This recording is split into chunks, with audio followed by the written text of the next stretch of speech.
Welcome to the National Women's Fitness Academy podcast. We're here to talk about women's health, female hormones, body image, and all things health and fitness. Hello, girls, and welcome to another episode of the Women's Fitness Academy's podcast. I'm your host, Siggy, one of the WFA's educators and a women's online coach. Today, we've got Marie, who is a women's health and fitness coach. Now, Maria and I actually connected over the past year since she's moved to Melbourne, where I live as well.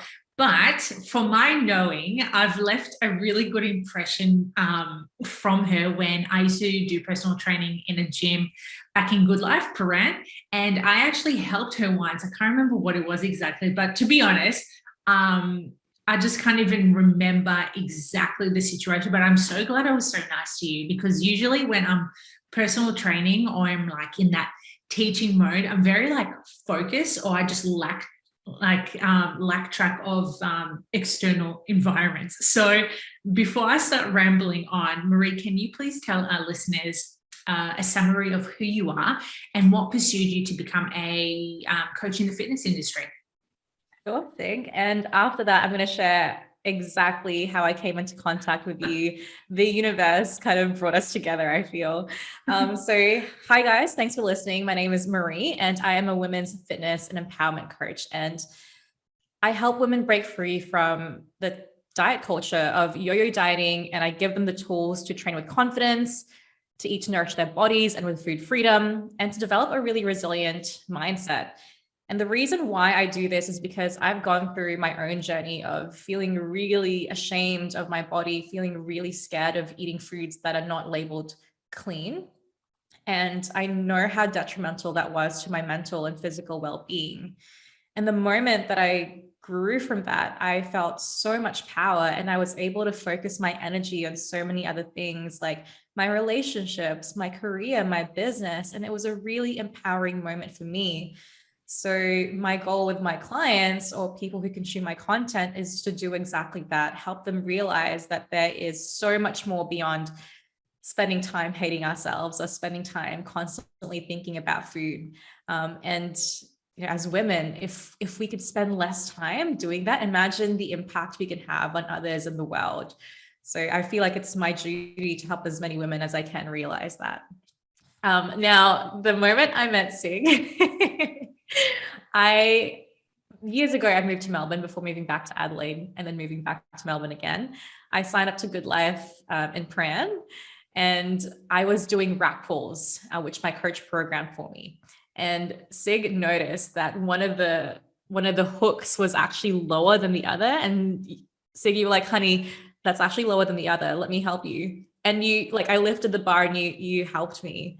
And I was like, oh, this is cool. It's like, you don't really, I don't know, people don't really help you out of the gym. People are kind of like, okay, tunnel vision. And I'm like that sometimes. Let's get this done. And I also remember like seeing one of your posters in the bathroom toilet. And I just loved how you're all about strength and empowering women through strength training. So I really, from that moment, connected with you. And I think I gave you actually a follow on Instagram from there, but it wasn't until the last year that we really connected with each other. So that's the story. I love that. So good. So good. All right, let's talk a little bit about the aspect of coaching that you're doing right now. So you're helping women to diverse from the yo-yo dieting to nourishing their bodies, training with more confidence. What does that look like when you get a client who has been yo-yo dieting for quite a while? Like, what are some ways or coaching concepts that you would guide them through getting out of that I guess that stage in life? So one of the very first things I teach my clients to do is develop a sense of self-awareness. So for example, if they have had that history of yo-yo dieting, and by the way, I don't work with women who have, genuine eating disorders. These are women who have just gone through the cycles of dieting on and off.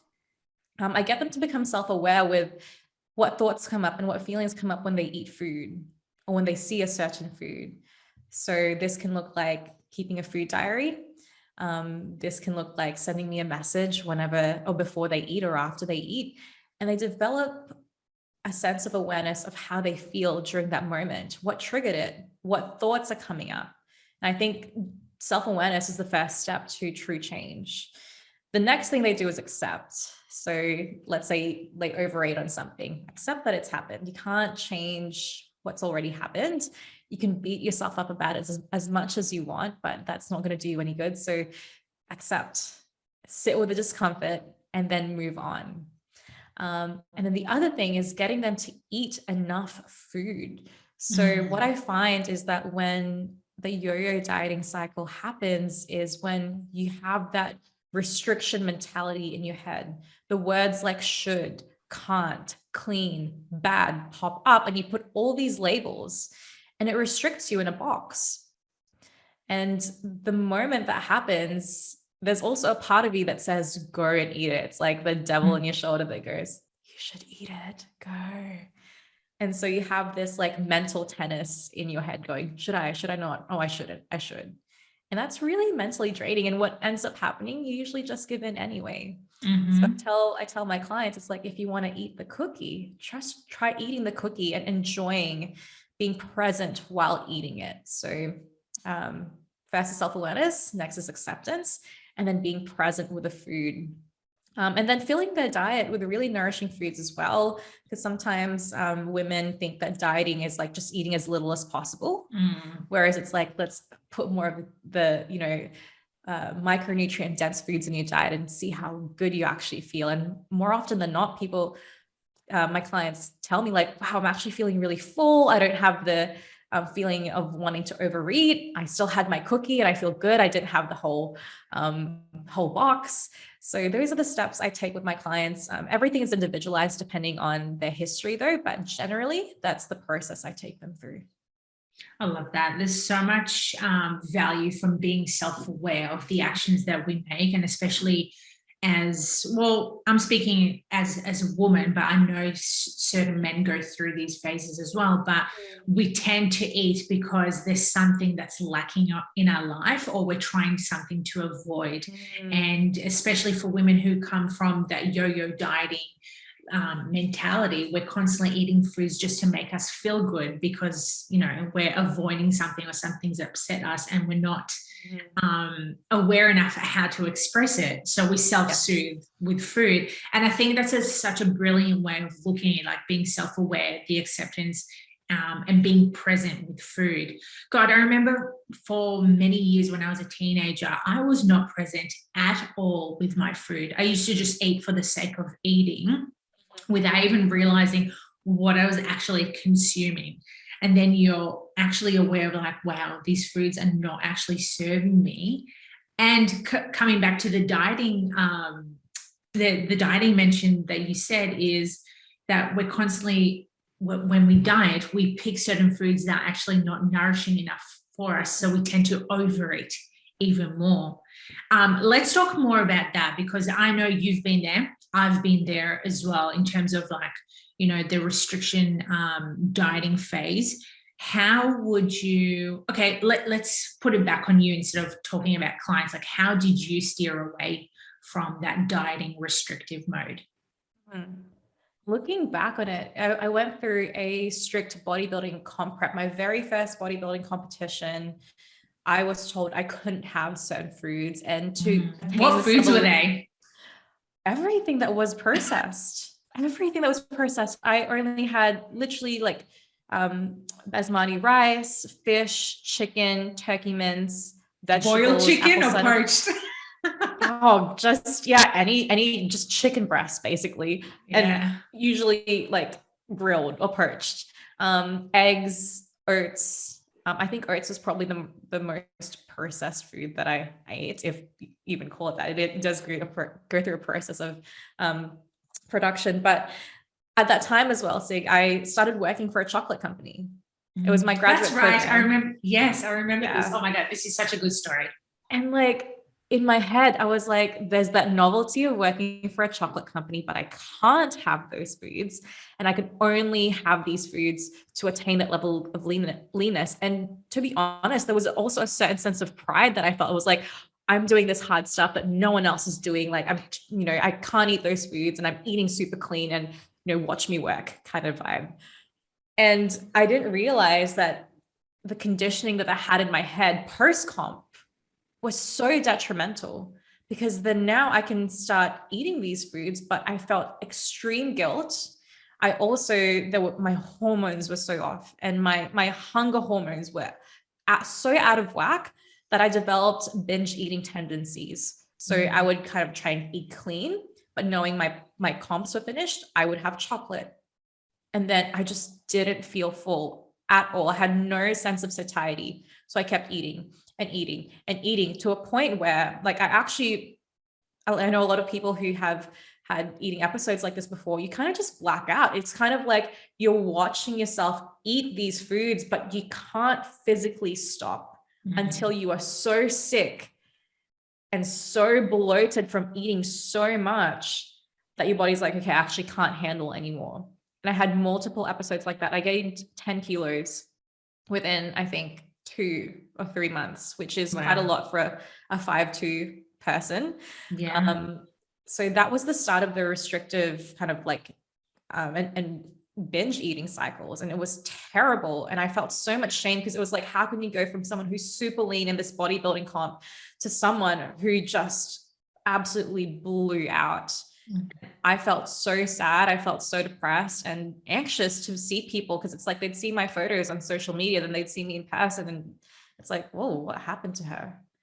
So I hired another coach who taught me flexible dieting, and I learned to incorporate these foods within my macronutrient targets for the day. But even then I couldn't really follow it, because I was just so like, in my head, I just felt so messed up. So I stopped tracking.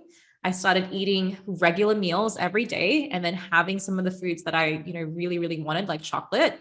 And the novelty was still there from working for a chocolate company and eating the chocolates I couldn't have before.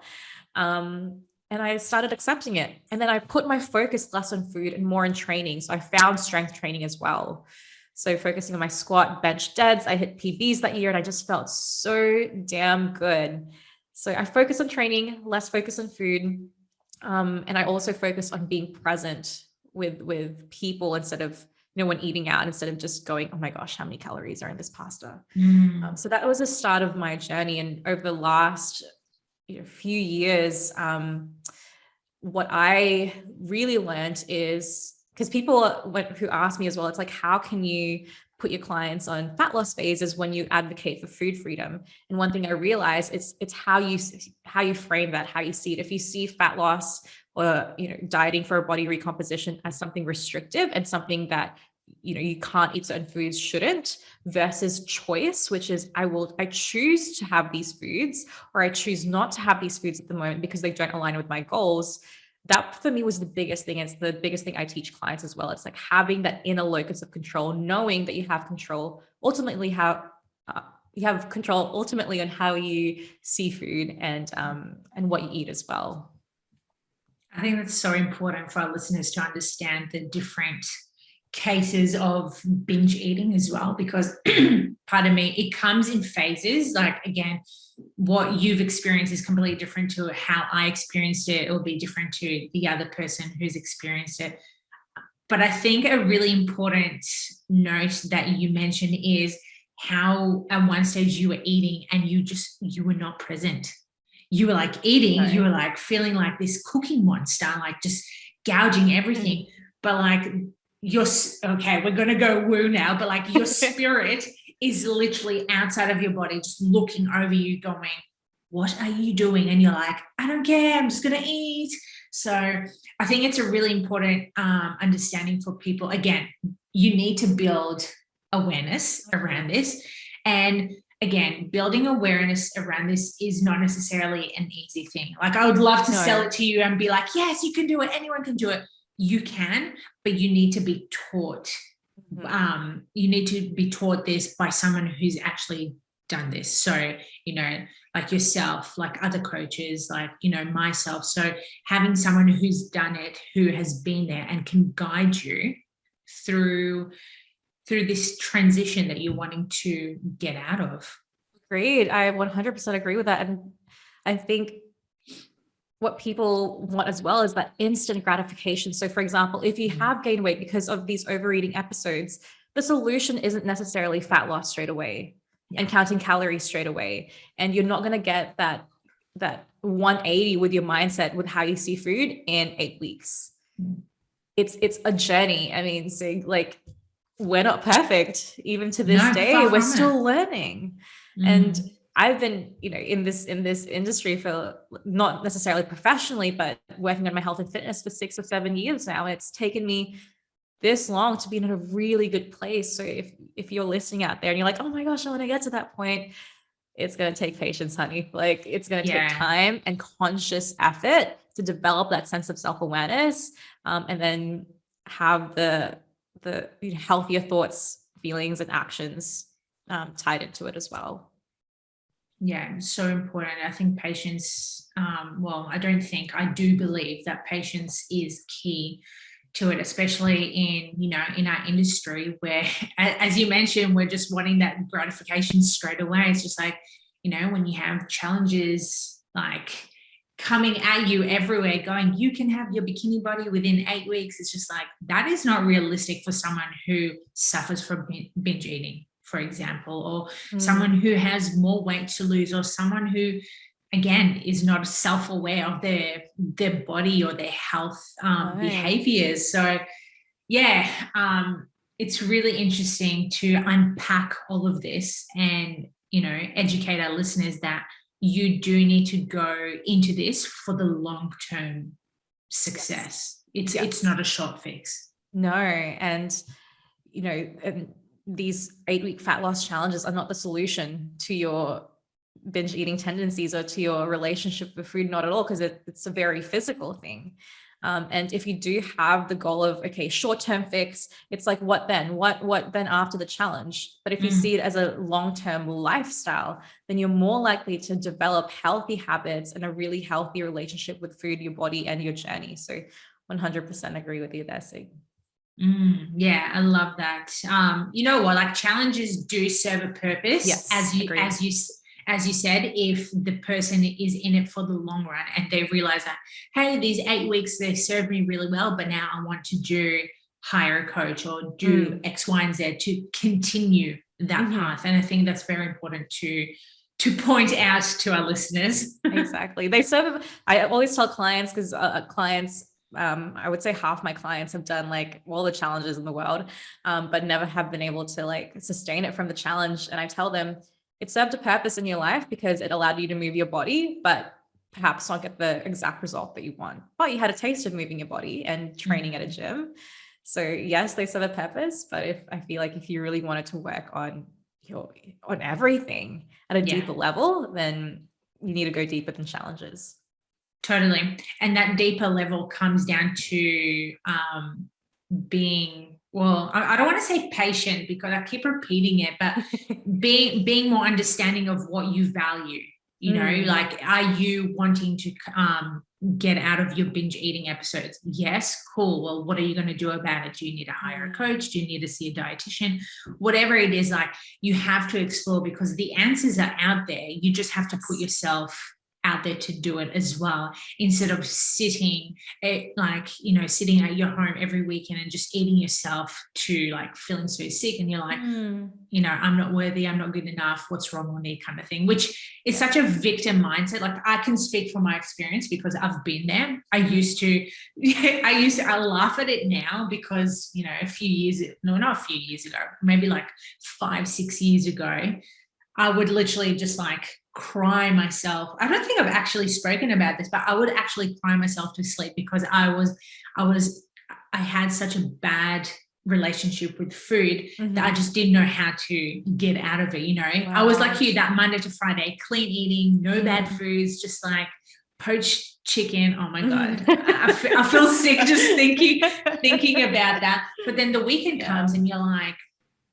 screw it, like put everything back, like back then I'm just going to eat whatever you want, but you're not actually realizing that you're not serving a purpose. Like there's no good outcome from you doing that. So by me noticing that, hey, this is not okay, and reaching out to other people who can help me, that's when I started discovering that I can be better by doing various ways to overcome it. I love that. So, again, it goes to show like how long it's taken you to get to this place. And I think it's important for people like us to share our journeys, because maybe you guys listening look up to fitness coaches and think, wow, like I want to be like them. But what you may not see is the hard, deep inner work behind everything, which has led them to a point where they can eat out and maintain, and eat out and, not feel guilty about food. So there's always a level deeper that you can address, and 8-week challenges or even a short time frame working with a coach won't do that. If it's taken you, if it took you years of conditioning in your teenage years where you get bombarded with a lot of messaging on bodies. Like I had Tumblr, and I used to like put like, I kid you not, I would print out the nothing tastes as good as skinny feels, and I would put it on my mirror in the morning. I would print out these ab workouts or these photos of these abs. And it made me realize that conditioning from when I was a teenager to an adult now, it led to some of those eating patterns and some of those negative labels with food in my body. And if you think that an 8-week challenge is going to change that, it's not. It's not. Got to do the deep work. Yeah. Oh my God. Such a good point. I literally had a question for you, but like I was so like deep involved in what you're saying, and now I've like completely forgot about it. But back to those posters, that's why I wanted to talk about the social media and how we look up to coaches when we're like in awe of them. The thing is, people think that, let's say, our listeners are thinking about us right now. They think that we're an overnight success. But it takes years. It takes days, months, years to like constantly just overcome and just break down the bad habits that you used to have. I know you're huge on habits, like you do that with your clients, and this is something that I truly believe everyone needs to look in deeper and understand, like what are the habits that serving you correctly, and what are the bad habits that you needing to change or completely eliminate. Yes. Oh my gosh, I love that you brought that up. So one thing, I'll firstly address social media. It is the absolute highlight reel. Like, yes, we're seeing more people come out and be vulnerable with their journeys, which is amazing. We need to see more of that. But a lot of what we still see on social media is the highlight reel. It's how I see it is it's the tip of the iceberg, and you don't see what's underneath the iceberg. Like sometimes underneath the iceberg is really sheer hard work, a lot of uncomfortable moments with yourself or uncomfortable moments with your coach because you really need to change. And sometimes the iceberg also involves like people. And by the way, like if this is you, like all for it, be empowered with your body. But for example, looking at people like the Kardashians who have had a lot of work done, and actually there's this one thing that I recently learned about. It's like you can like chisel your abs by sucking certain like fat particles. I don't know. What? And it's crazy. It's crazy. Like the surgical work that you can do today. And if you're all for that, great. But maybe someone who's looking at an influencer who doesn't know that they've had work done and they try to do like, I don't know, a bikini body challenge and they don't get there. Don't compare yourself with the tip of someone's iceberg, because you just don't know what's at the bottom of the iceberg. So it's making sure you're aware of your own journey and you're not stuck in the comparison kind of loop with other people on social media, because you just don't know their story. You don't. And then with a habit thing, with what you mentioned, Sig, of moving towards habits that align with your goals and moving away from habits that don't align with your goals, one thing that can create a really simple, easy sense of self-awareness, or like just a pattern interrupt, is the 5-second rule. So I have literally just been talking to my clients about this week. It's a 5-second rule by Mel Robbins. Basically what happens in those precious 5 seconds, you count backwards and you actually, you but you operate less from the basal ganglia, which it's a lot of what we do in the day is like autopilot. So basically that's autopilot, and we switch on the prefrontal cortex of our brain. And we go 5, 4, 3, 2, 1, and it activates that prefrontal cortex. And that the precious 5 seconds, you can choose to go back and revert to your old habits, or you can choose to move forward with new habits. For example, if you consistently snooze your alarm, which I do every now and then, and you want to break that habit, not perfect. If you want to try waking up to your first alarm when it goes off, 5, 4, 3, 2, 1, get out of bed, versus snoozing. So that's something you listeners can try and do when you're kind of stuck in that, like I said, the mental tennis of like, should I not? Interrupt that, go 5, 4, 3, 2, 1, switch the habit. So yeah, all of that habits. That's so powerful. Oh, so am I. You know what? Since I read Atomic Habits by James Clear, Amazing. I'm actually listening to it again for the 4th time. You'd be so surprised by how much you learn again from rereading or re-listening to a book or even to a podcast, and you just take these pointers. So yeah, it's amazing. Like Mel Robbins is amazing as well. Love her stuff. I've actually never heard of the 5-second rule, so it's really cool. I'm going to start implementing that. But yeah, noticing the habits over time and realizing, again, it can be quite difficult to do this on your own. You know, and when I started, I was just like, I have no idea where to start. And this is why a good point that Marie mentioned is hire a coach or get someone who's done it, who can help you, who can actually lead you into the way of making those changes. So I think that's really cool that we're talking about moving away from that yo-yo dieting, starting to nourish yourself. And also you mentioned at that one stage you started training harder. You were doing more strength training, focusing more on performance, not so much on what like the body looks like. Yes. It's like we also need to appreciate more of what our bodies can do, because the body is an incredible thing. And to me, like the female body is an incredible thing with our menstrual cycle. It's just such a beautiful thing, but we put so much more in the external, like how we look and the weight on the scale and how lean we are versus how we actually feel about our bodies and what our bodies can do, which is, and who you are as a person, what you give to the world, which I think is so much more than our physical form.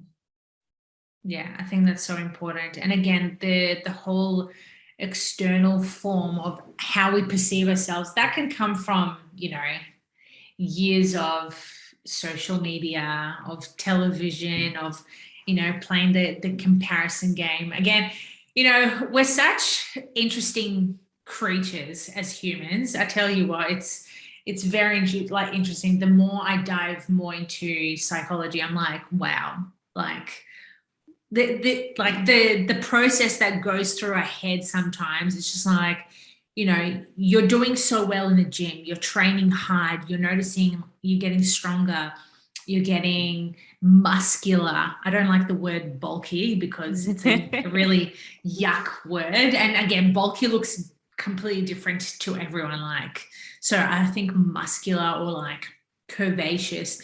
But again, we just don't give ourselves enough credit because we end up comparing ourselves to our next door neighbor or to Kim Kardashian, who's not even real. Exactly. And we, like, that's one thing. It's when we do that, we fight ourselves. Like we fight who we are because we're like, well, I wish I was that person, but you will never be that person. You're completely different from that person. So stop trying to chase their external features and, you know, really focus on yourself. And again, self-awareness. When you become self-aware, you get to know yourself more, your body more, your thoughts and feelings more, and you actually start to get an appreciation for who you are. You know what? Self-awareness, I remember from the first few years I started being more aware of my behaviors was from getting therapy as well. From, you know, my therapist pointing out certain of my behaviors and she's like, that's serving you, but that's not.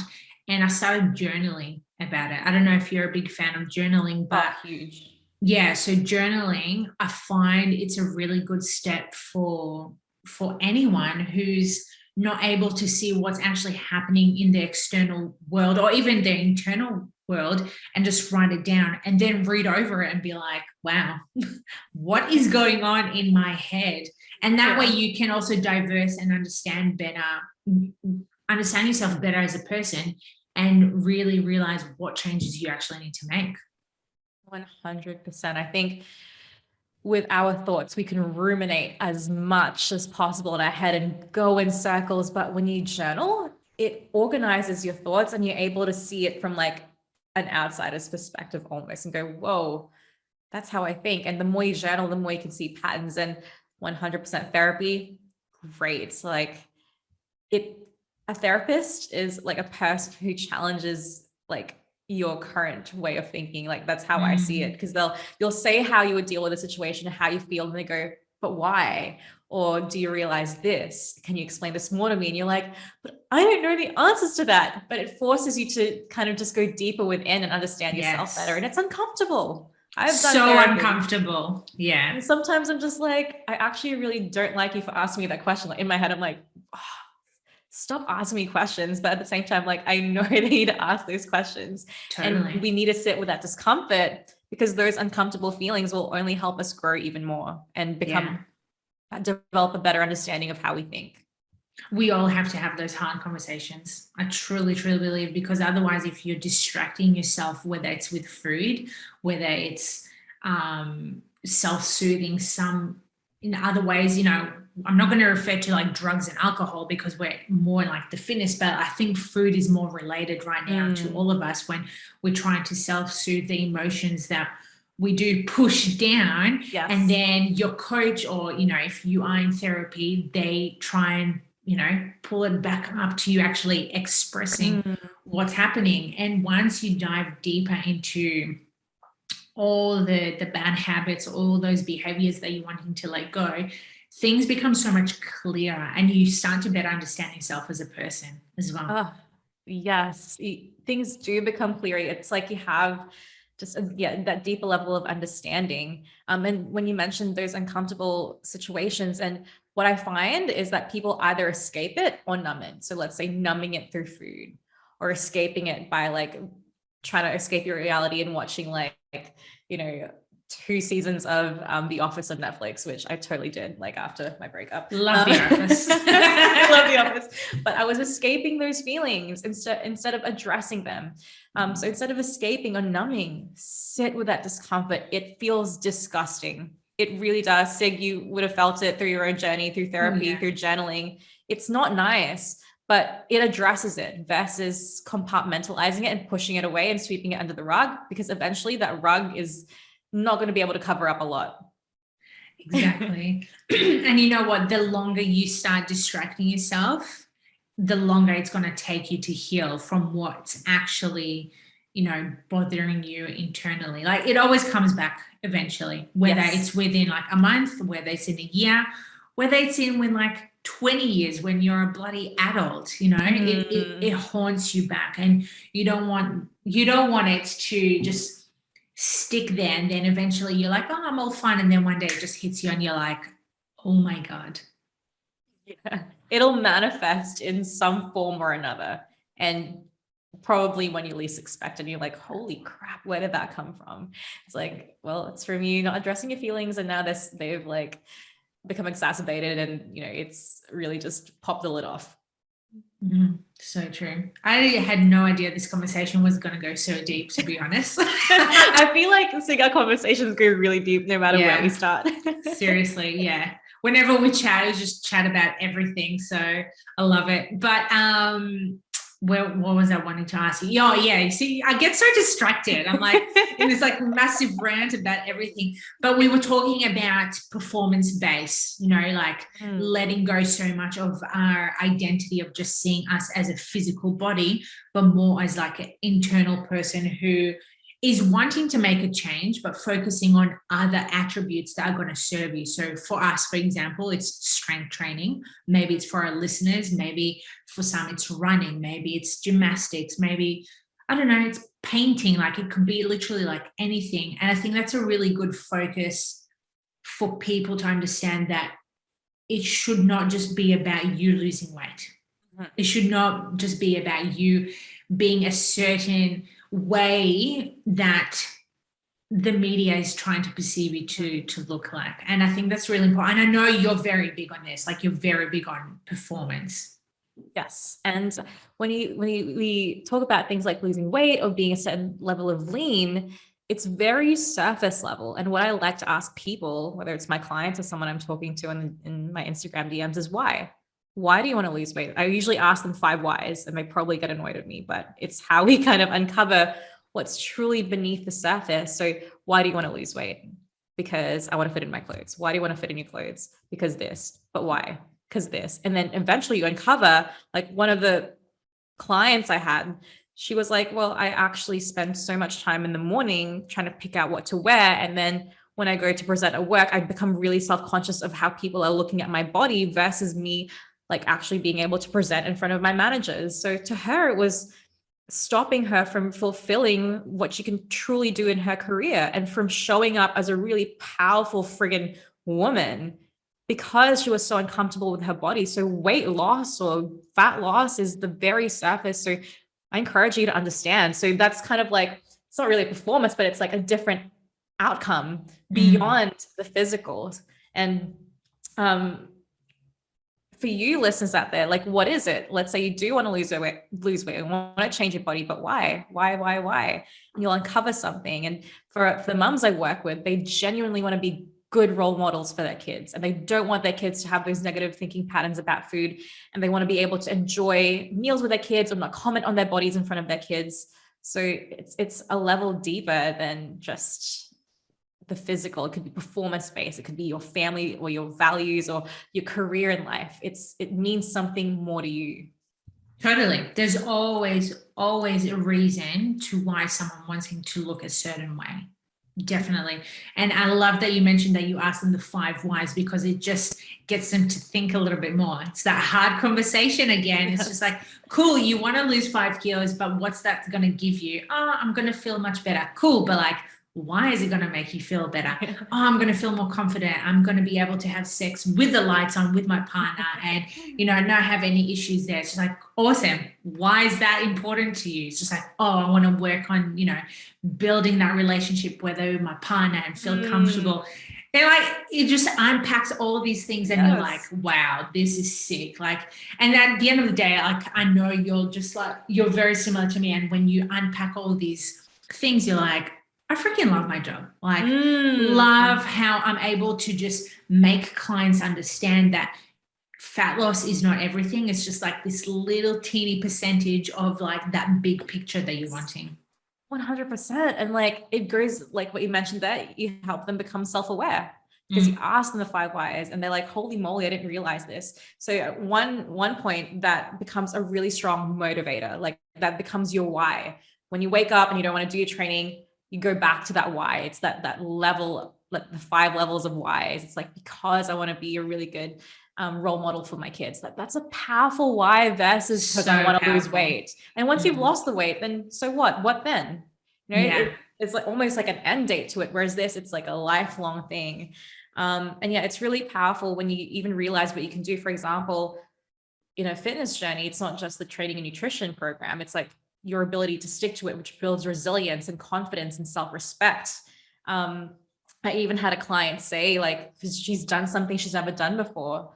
And she's like, I would not have applied for this job in Melbourne had I not gone through this journey, which is huge. And she got the job in Melbourne and, she's living like her dream career, which is like insane. So when you look at your fitness journey, don't just see it as a fitness journey, see how it's going to add so much value in your life because of the confidence, self-respect, the grit, the self-appreciation that you'll feel. And it just ripples into other areas in your life so positively. And I think one of the biggest things as well, it's like, once you've gone through that journey, like yourself, Sig, and myself and our clients, the way that they influence the people in their lives by seeing their journey, by seeing them become strong, eat food without guilt, it inspires others as well so much. So that's another ripple effect as well. So there's so many ripple effects from like everything that we've just covered. Yeah. What before we finish up, what is the best advice you can give someone who is wanting to step away from, the yo-yo dieting, but still wanting to lose the weight? So my advice on that is to develop an inner locus of control. So start questioning how you operate. If you find that you let external things affect you and you feel like those external things have control over your life, for example, like food, like the weight in the scale, it will eat you up. And you can never operate from a good place if it's coming from those external sources. So I encourage you to develop that self-awareness. And anytime you make a decision, for example, if you're about to go to the pantry right now and grab a snack, it's like, okay, what am I doing? Is it because I want food to comfort me or am I trying to numb a feeling, or do I actually have control over the food? So that's the external locus of control is when you let things outside of you affect you. An inner locus of control is like, you have the ability to affect the outcomes in your life. You have the ability to change your actions, to control your thoughts and have a different way of thinking. One way I like to do this with clients is I get this a lot. It's like, Marie, I snacked last night and I feel so bad about myself. It's telling them, hey, you have control. Remember that. So in that moment, you can decide to snack mindlessly in the kitchen as you're doing things or as you're preparing your foods, or you can choose to put the snack in a bowl, sit down, eat it, and enjoy it. So develop that inner locus of control, that self-awareness, and know that the change you seek is like one decision away. One decision away. Oof, so powerful. I love it. So good. Yep. To be honest, like we can literally continue talking about this stuff for hours. Yes. I know, but like I have to be somewhere, you need to be somewhere. Yep. So before we wrap up, where can our listeners find you best? So you'll find me best on Instagram. My handle is @Aliana Marie. So Aliana is my first name, but people call me Marie. It's ALLYJANA, then Marie, MARIE. I mean, if you just look at Sig's followers, like you'll find me there. Just find Marie there. But thank you so much for having me today. I love talking to you. Oh, I love talking to you. And I'm sure our listeners have been taking notes, or they're going to be re-listening to this episode again.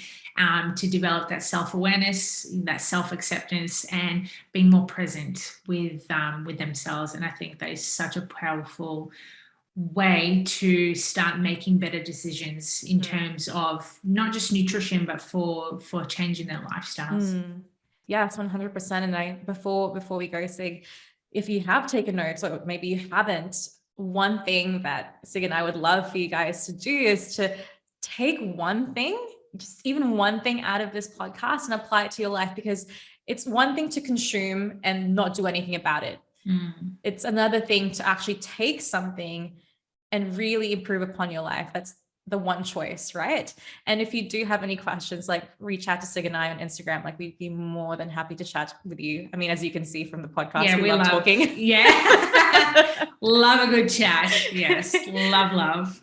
Oh, so good. Awesome. Well, girls, for those who enjoyed today's podcast, please make sure that you screenshot and tag us and tag the Women's Fitness Academy. Until then, I hope you all stay safe, well hydrated, well nourished, and present with everything that you do. Till next time, girls. Control. Bye. Yes. Bye.